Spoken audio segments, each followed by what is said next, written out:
Hey, what's up, Roxstars? It's Rox, and I'm coming to you today with the 9th installment of Black Girls on Television. You guys will have to be patient with me. I just finished at the dentist. I'm so fucking over this damn dentist. I promise you. I am so tired of going to the dentist. Okay, these old fucked up ass teeth, oh yuck mouth ass bitch. Shit. You guys remember I had the temporary, I went and got the permanent crowns put on. So they was trying to do it. It was two up here at the top. They was trying to do it with no Novocaine. I was like, excuse me, I need some. You're gonna have to numb me up. All this tugging and scraping and drilling, and they gonna tell me I didn't need no. I was like, yeah, I need something. Shit, I almost wish you would put me to sleep. I got time to be sitting up here with all this fucking mess. So I'm just over it.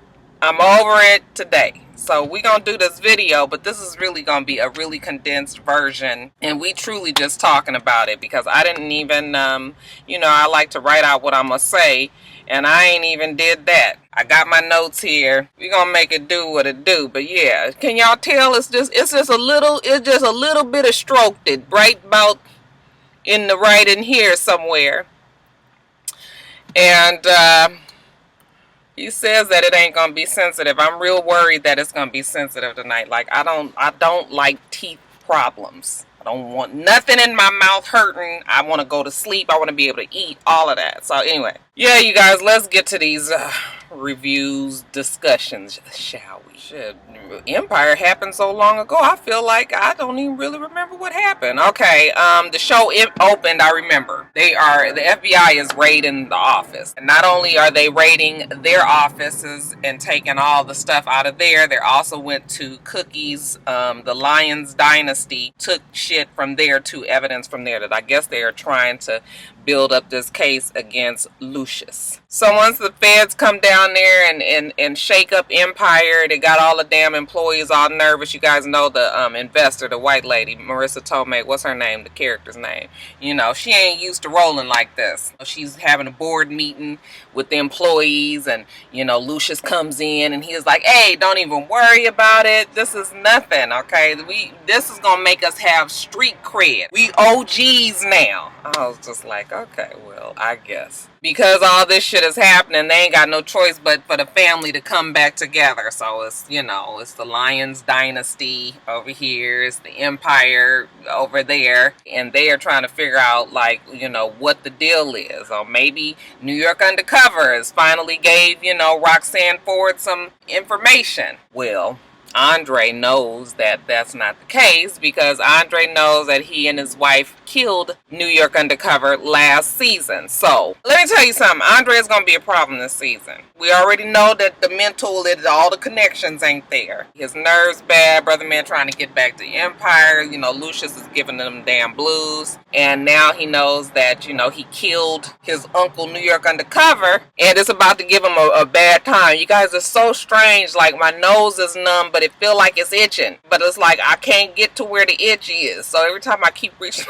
I can't feel it. It's gonna be some bullshit today, y'all. So anyway, he can't sleep. Wife is getting worried about him. But Andre is determined to get back to Empire, you guys. He meets with Lucius, and he's trying to find out, like, why won't you let me come back? All I ever did was love you. Lucius has another flashback. This time it's a little bit more clear what the problem is. He's sitting there with his mom, and it looks like it might be a social worker or somebody that's sitting there talking to them, and the idea of maybe they're going to take Lucius from the mother because she can't quite handle it. So, Lucius is just like, I can't have you running my shit, with your mental issues. I'm already worried about this baby that you about to have, but no, you can't do Empire. Plus, Lucius like, I got other shit to worry about right now anyway, this damn case. And so Andre was like, well, if I can make this case go away, can I have my job back? Lucius was like, well, if you can make this case go away, you can have whatever you want. Andre's like, bet, that's all I needed. Okay, he strolled all out like, okay, I got this. Jamal is doing this photo shoot with this guy. I guess he's supposed to be from Rolling Stones or something like that, a photographer. And he's trying to channel, all of his modeling, whatever the hell he got. The boyfriend is sitting over there watching, and it's apparent that the photographer has a crush on Jamal. Of course, the boyfriend doesn't like it, that boyfriend is gonna be another problem. He just a fucking whiner, just in the way, like always. Or that nigga go somewhere. Okay, don't he have a job to go do? I guess now that Jamal is the head of Empire, I guess he feels like you know, he can just go on and hang around Jamal for. Yeah, I'm losing all my train of thought. I feel like whatever they gave me, it kind of fucked up in my head a little bit, y'all. Now, did I tell you that Lucius and Cookie have decided to have the kids make a video of their song together? Hakeem and Jamal, they get this shoot together now. He say he ain't gonna let them be back on the radio. You know, Lucius done put the clamp down on Hakeem once he released that album. So he said, you can't be on the radio, but we can shoot this video. So they have this big video shoot. Cookie's there representing Hakeem. You know, Lucius is there representing Jamal. They got the shoot going on. And in the middle of the shoot, Cookie goes outside to make a phone call, and she gets arrested by the police officer. So Cookie is gone. Nobody knows where she is. Inside the shoot, Hakeem has a problem because the photographer who was taking the pictures of Jamal has shown up with his, you know, his creation. It's this big picture of Jamal, and he's got all the colors. It's kind of, you know, reminiscent Andy Warhol kind of thing. And Hakeem is jealous. We gonna do this shoot. Okay, nobody feel like sitting up here looking at that. And if Cookie was here, she'd have been shut that down. And, you know, Lucius was like, look, if you need your fucking mama to do some damn business, where the hell is she? She ain't here, right? We here. So if you got a problem, then take your ass on. Okay, Hakeem,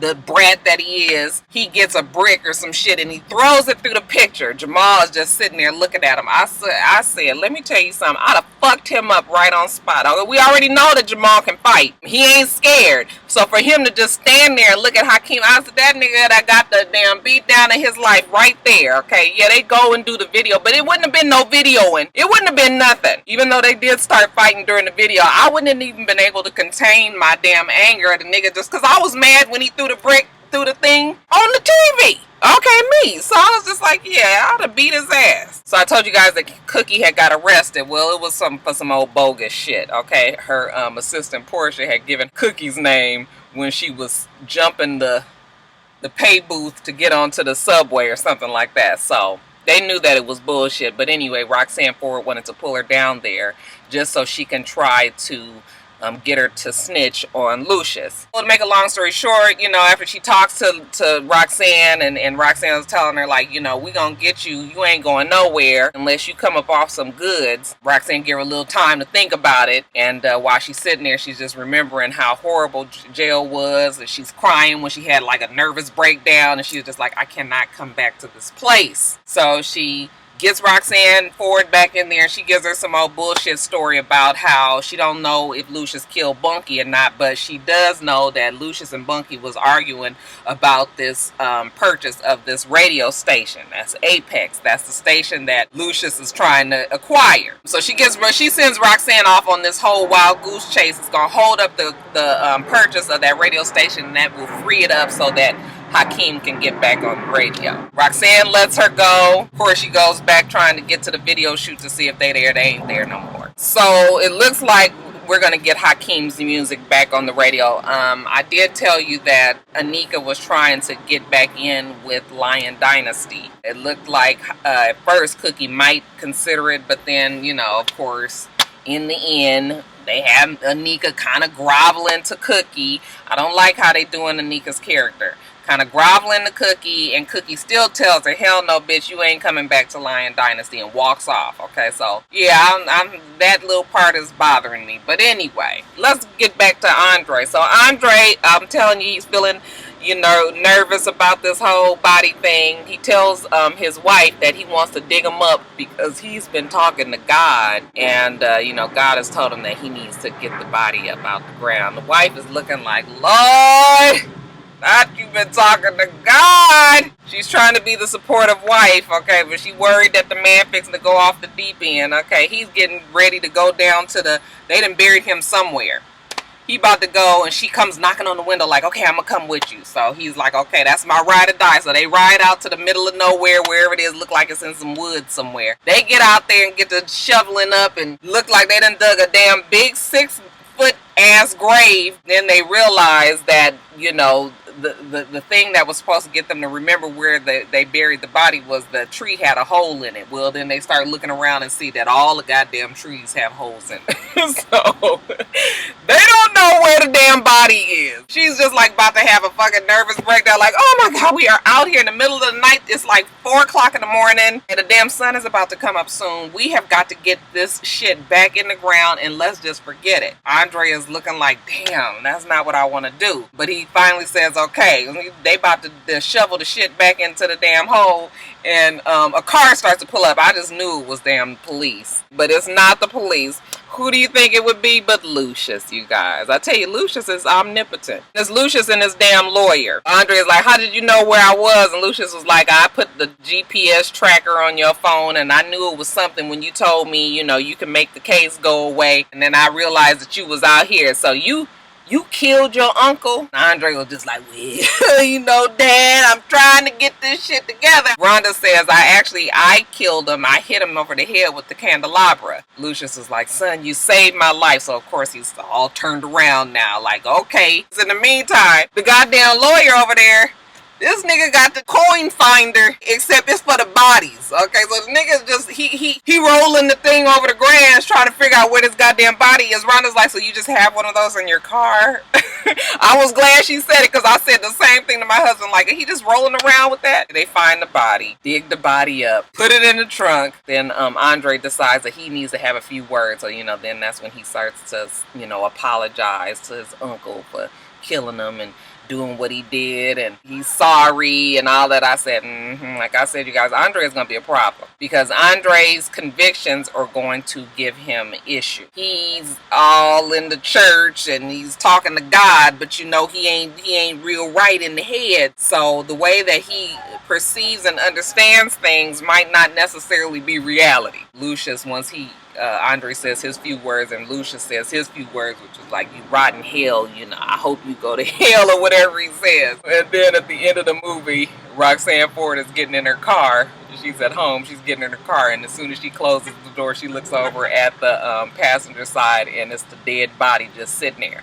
And of course, she starts to scream. I don't understand why they gave her the body. I was just like, it seems like they would keep the body away so we would know that, you know, New York Undercover wasn't going to come back around. So I didn't understand why they gave the body back, but whatever, you guys. It was good, though. I enjoyed it. Like, I am starting to enjoy Empire because it's finally slowing down and it's more cohesive of a storyline that starts to make sense. Yes, it's still melodramatic. It's still got all this drama and all of that. But I still like the fact that now that they have a whole season and it's not like this race to get a story out in 12 episodes like they had to do last season. I don't even think it was 12. I think it was 8. Now it's starting to make sense and it's starting to feel good to me, and I can start to see the acting and all of that. So, okay, it's still a little bit too much music. I'm starting to get over the music.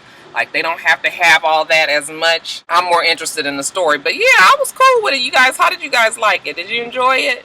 Alright, you guys, so let's see. Scandal. So it opens with Jake at the jail talking to Daddy Pope and trying to figure out if he is behind this fire at the Louvre. I guess Daddy Pope is supposed to be Lazarus. I guess that's a code name for whatever this mission was that he was supposed to have. Since he's in jail, Jake knows that he can't be working by himself. He needs help from the outside. Daddy Pope is telling him, ain't no way I could do that from in here. Okay, and you got your ex-girlfriend, my daughter, to thank for that. She's tied my hands and I'm not able to do it. Of course, Jake doesn't believe him. He's telling them, well, if you are behind it, I'm going to find the person and I'm going to kill him. Wasn't sure why he said that.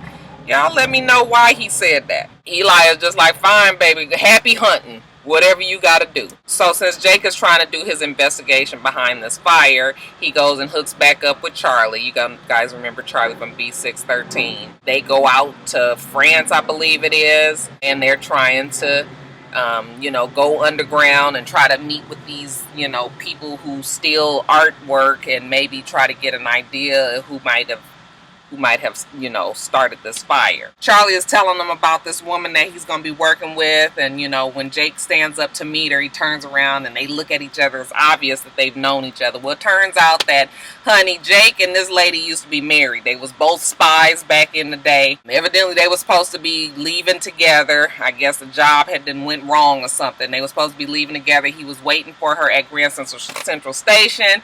She was taking too long to come. He waited an hour. He figured that, you know, she was dead. So he grieved and all of that. Then he went on and got over old baby girl. But she wasn't dead. She was just like, you left me. How could you leave me? He was just like, well, you know what? I really want you to come back with me to the United States. Maybe we can do this thing all over again. He gets her to meet with this illegal art dealer, and the shit goes bad. She gets shot. She actually kills the guy, so she just gets a little flesh wound. But I guess that's what reminds Jake that he loves her. When she's in the hospital, he goes to visit her, and then he tells her that he wants her to come back to the States with him. So I am definitely liking this angle. I'm tired of everybody being at Olivia's fucking beck and call. Plus, Olivia is, honey, over there with Fitz. So let Jake meet, you know, get his old bitch back and let them work their shit out together. I think that's going to be an issue for Olivia once she realizes that,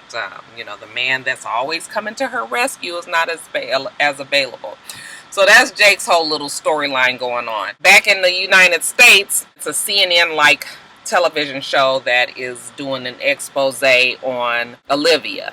Basically from when she was born and how Eli and her mother were a couple, and then the mother supposedly died. Remember, they don't think that the mom is still alive. Eli took care of Olivia, said that he was going to make sure that she was smart enough and strong enough to get whatever any white man would be able to achieve. And since he was such a smart and equipped man himself, he raised her to be this bright, strong black woman. She went to Georgetown. She set her sights on going to work for the White House, moved into the Washington, D.C. area. She started dating, you know, powerful men. She was dating the senator, I guess, that when we first met her, but they all think that, you know, she had set her sights on the president. Had a soundbite of Cyrus saying she is just a phenomenally well-educated, you know, yada, yada, yada. Basically, she is responsible for the president's success. You know, he's like, mark my words, you will hear her name. Her name will be household. I bet he didn't know that she was going to be the fucking mistress. Okay, maybe he did, child. You don't never know. But yeah, they have like this expose that's going on throughout the whole entire show. So that's going on. Of course, that is frustrating Fitz. He's upset that Olivia has to be subjected to this kind of thing. He doesn't feel like their relationship is this scandalous, tawdry affair. He loves her. I don't know what fucking planet Fitz is living on. I mean, the nigga is just so damn, like, he's just the reality. Like, why is it that everybody else knows that this would never go over well, and he think that America is just going to accept the fact that they love each other? Like, really? Nobody at the White House is listening to him. Okay, he wants to get rid of Abby. Elizabeth is like, you are absolutely not even fired. You know, he threatens to fire her. Well, he actually fires her, but don't nobody listen to Fitz around there. He calls Olivia, and she's just like, listen, Abby did exactly what I would have done. This is how shit is fixing to go. I know what I did. I know what I said. I know what I was getting myself into. But while she's talking to him, she sees that it's some paparazzi, we think, in the building across the street that is taking pictures of her through her windows in her house. So this shakes her. She goes and closes her windows, and, you know, she's just kind of looking around like, I can't believe people are taking pictures of me. I'm thinking, like, really? You're Olivia Pope. You deal with scandal all the time. Why would you think that you could just have your windows open and you the fucking president's mistress? What planet do these people live on, y'all? Now let's jump over to Melly. It's her first day in office. She's meeting with the women of the Senate, and she's thinking that she's gonna get in there and, you know, they're gonna talk shop about whatever it is that the female senators do. They like, look, we about to impeach your damn husband. we need you to sign this paper. Mellie is feeling like she can't do that. She can't impeach her husband. She goes back and tells Cyrus, and Cyrus is like, are you kidding? Why do they want to even impeach him? I mean, just because he had an affair? And she was just like, really? Yes, he had an affair, and women are tired of being dragged over the coals and ignoring what the men do because they're just men. So yes, they want to impeach him. Okay, but I'm not going to do that. I can't do that to, my husband. We get a little, a cute little scene when Fitz is in the office and he's playing with, their smallest, their youngest child. I thought that was Alaquanisha. Okay, Cyrus's baby girl. Where is Alaquanisha? We ain't seen her ever since that damn husband left. I'm almost worried if, Cyrus ain't left her on the back porch with a bowl of food and some water. She goes in the room and Fitz is playing, and this is the old Fitz that she remembers, I guess, the Fitz that, the loving husband, the doting father, he's playing with the kid and he pulls her in, like, oh, where is so-and-so? I don't know what the baby name is. Once she sees him doing that and, then she was just like, oh, is he behind the curtain?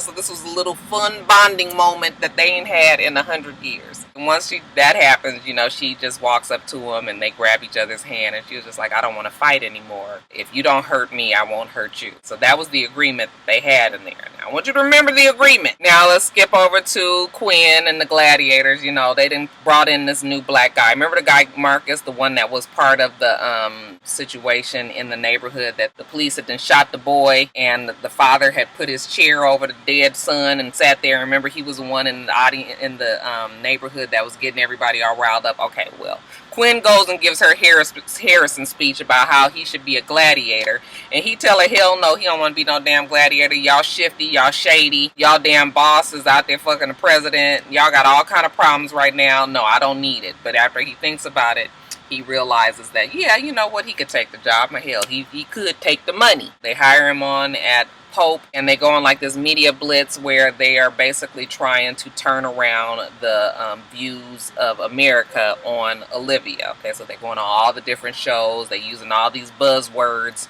that makes the media uncomfortable when you start talking about race and you start talking about sexism and you start talking about chauvinism, and now they've got their new Harrison. I think he might do well. He's Harrison, but with a little bit of an edge. He's not as smooth as Harrison. Of course, he's just coming on to the show, so we'll see how that goes. But as far as this impeachment is going, Elizabeth's dad, I think that's her father. He works on the Hill. I believe he's a senator, or he's high up on the Hill somewhere. He might be the what do they call that one? The whip. He might be the whip. She goes to talk to him and ask him, can they not try to impeach the president? And he was just like, are you kidding?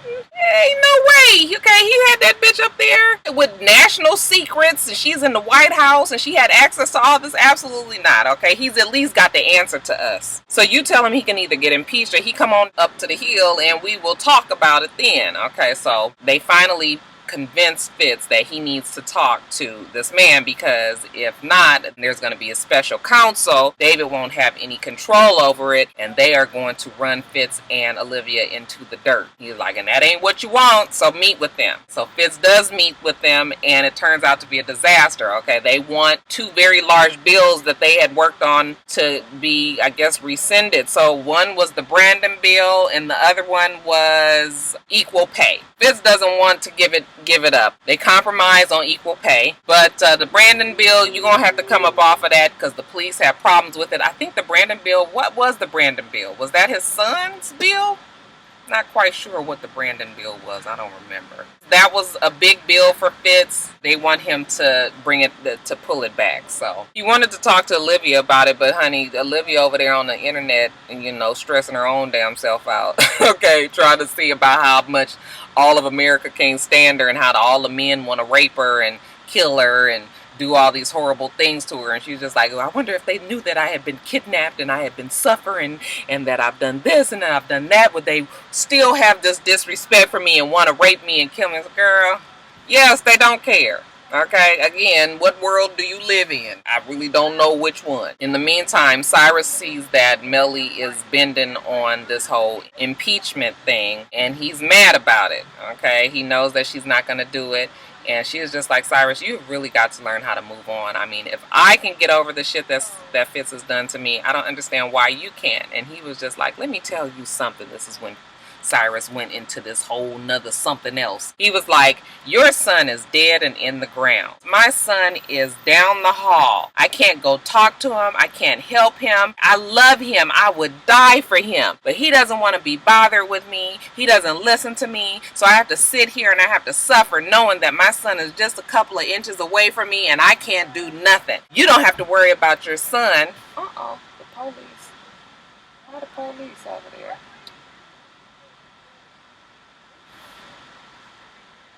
Oh, somebody done broken these people's car while I'm just sitting here doing the video. Did I miss it? Oh, that's fucked up. I didn't even see nobody over there, you guys. Oh, I'm sorry. Ain't nothing worse than getting your shit broken into, child. Y'all know I know. So anyway, what was I saying? I done lost my whole train of thought. So he's very, very mean and just uncaring about the things that he says about her son and how, you know, her son is safe in the ground and his son is, you know, out there about to just basically blow his entire life and Cyrus can't even help him. And she was just like, you know what, get the fuck up out this office before I throw you out. He was like, honey, that's all right. I quit anyway. Okay. So like I said, Fitz has decided to give up the Brandon bill. Abby can't believe it. She was like, that was your baby. And he was just like, I'm going to do the right thing. So what he does is he gets his special detail. They get in the car. The media is wondering where he's going. It's not on the official agenda that he's leaving out for the evening. He drives to Olivia's house and she's watching all this on the news like, I know he is not bringing his ass here. He drives to Olivia's house. Of course, her house is all filled with paparazzi out in the front. He comes up to her house, comes up the elevator, she's at the door, and he's like, I'm taking my girlfriend on a date. Kisses her on the elevator, and they walk to the car. Okay, and you know, all the people taking the pictures and everything. I said, the fuck is wrong with these people? She lucky she didn't get her ass shot when she walked out there. Like, really? You are like public enemy. You are this black woman with the white president, the mistress. Okay, you just talked about how everybody wanted to rape you and kill you, and yet still you pulling some stunts like this? Well, of course, when Millie saw that on the damn news, honey, all bets was off. Okay, she met up back with her little old white women, and she was like, I want to talk about impeaching the president. Okay, so yeah, it's fixing to be on, and good for Millie. Impeach his ass. We just said that if you don't hurt me, I won't hurt you. The fuck is this? You going out on a date with the... Child, I'm telling you, I'm feeling like Scandal is about to get real chick flicky, which is the problem that I have with all of Shonda Rhimes' show. Eventually, it gets to that point where I can't take it no more, and I feel like we about to get there. Okay, so the only interesting thing is the fact that Jake has got his woman, so he's got a love interest, so that's going to take some attention away from Olivia. But yeah, what y'all think about Scandal? Couple of things going on and how to get away with murder. Of course, it starts at the beginning, which is 2 months away when Annalise is shot in the stomach. Paramedics and went there and got her, and they're trying to work on her. The kids are in the car with Nate. The phone rings. The black girl's all disheveled and upset. Okay, and they're just like, you gonna answer this phone, you gonna handle it. She answers it, and all she says is that everything is fine. We don't know who she's talking to just yet. Jumps to 4 weeks earlier. Annalise is in the tub. She gets a call from Nate's wife. She wants her to come down there to the hospital. I didn't realize the lady was still alive, but the lady is still alive, stage 4 cancer, just in a lot of pain and miserable. Annalise goes on down there. The lady is telling her, like, you know, did you love my husband? I'm surprised you even came down here. I just wanted to know what it was like to talk to somebody who would have an affair with a man whose wife is in stage 4 cancer. Basically, the lady tries to guilt her into being like a Dr. Kevorkian and killing her. She's sick of laying there in that bed, and since Annalise put her husband and her through so much turmoil and put him through that case, that Annalise owes it to her that she needs to get her this medication so she can go on and chuck the deuces. So she's just all upset. She goes home, and when she gets there, there's a new case there, and this would be the case of Rachel and Zoe. Rachel done been stabbed 52 damn times by Zoe, and Zoe is trying to let us know that her two friends, Molly and Megan brainwashed her, bullied her into killing Rachel. And child, we gone through this case. Zoe is the pitiful, scared friend in college, and she's supposedly afraid of Molly and Megan. One of Annalise's students doesn't believe that she's that way. So there's all this tension between the students, you know, trying to figure out if this girl is or isn't lying. Zoe, what's the white chick? The goody two-shoe white chick. She steals Zoe's cell phone, and when she gets it, she sees a video of them actually hitting on Rachel and teasing her and bullying her, and, you know, Rachel's like, oh, stop, and she's crying and everything. So once that they realize that there's video of them beating on this girl, oh, my mouth, Annalise shows it to the parents, and the parents was just like, oh, that's nothing, get rid of that. And Annalise, like I told you guys last week, her job is to defend her client and get them off. It ain't to determine whether or not the person is guilty or not, right? So she's like, fine, I'll bury the evidence. It will never be seen or heard of. Okay.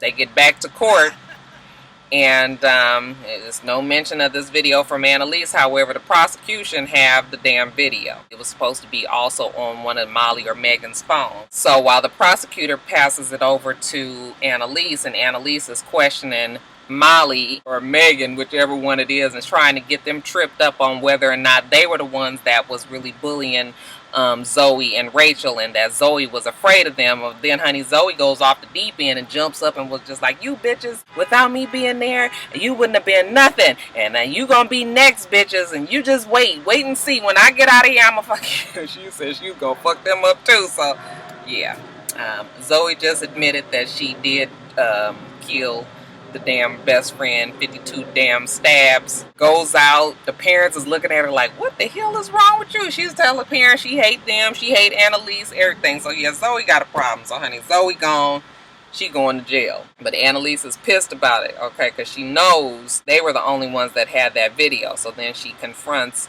the gay guy. She is like, so you sent them that video? And he is just like, I'm just tired of people dying around me. I don't want to have any more blood on my hands. I couldn't let her get away with it and to go out and possibly kill somebody again. Annalise was like, let me tell you where else is blood. Not only on your hands, but in your damn car. My husband's blood, as a matter of fact. So next time you decide you want to fuck with one of my cases, remember that I can put your ass in the jail. I can make you seem very guilty, even if you didn't kill Sam, okay? So she was like, don't fuck with my cases no more.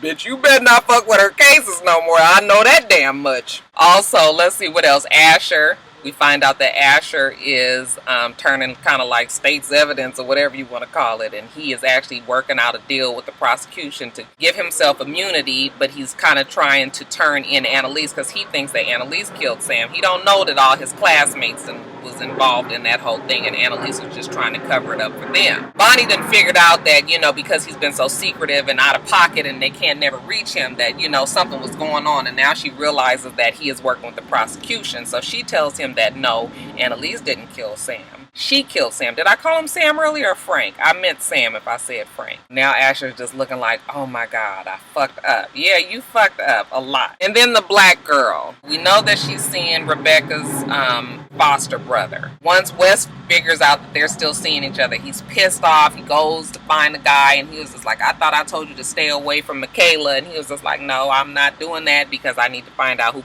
killed my sister or where my sister is. He did find out Frank looked like he had this old buddy. Oh, you guys, I left this whole part out. They got this name of this woman. What was the damn woman's name? I left the part out, you guys. I always get real. How to Get Away with Murder be so much going on. I'm going to get better next time, y'all. My face. They find out that Frank actually dumped the body with an old classmate, and that the old classmate works at a cemetery.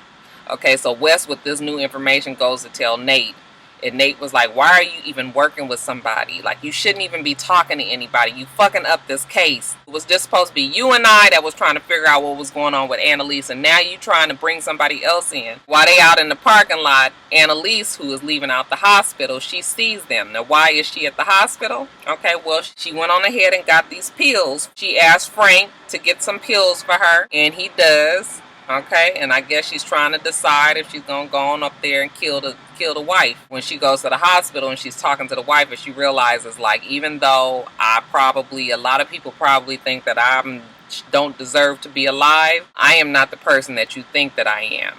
And I cannot sit here and kill you. The wife is all mad at her and everything. She's just like, I'm sorry, I'm not killing you. So when she left out of the hospital, that's when she saw Nate and Wes out there.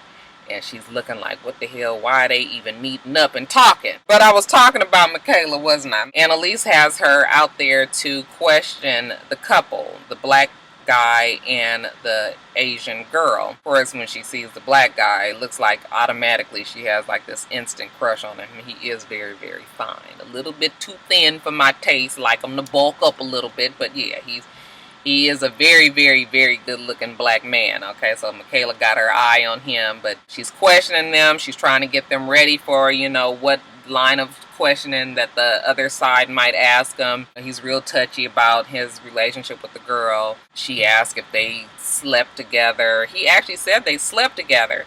But we find out later on in the show that they didn't really sleep together, that he actually hadn't had sex with her, physical sex with her, and that she still had her hymen. She's still a virgin. And they actually go to a doctor and get that tested. He really didn't have sex with her. This is a plus for the case, because now it doesn't look like they had motive to kill the parents, because, they were trying to say that the parents might have found out that they were in a relationship and that they were having sex. And that's why they killed the parents. But now they're like, no, because they weren't really doing anything in the house. So, I done hopped around. Do y'all understand what I'm saying?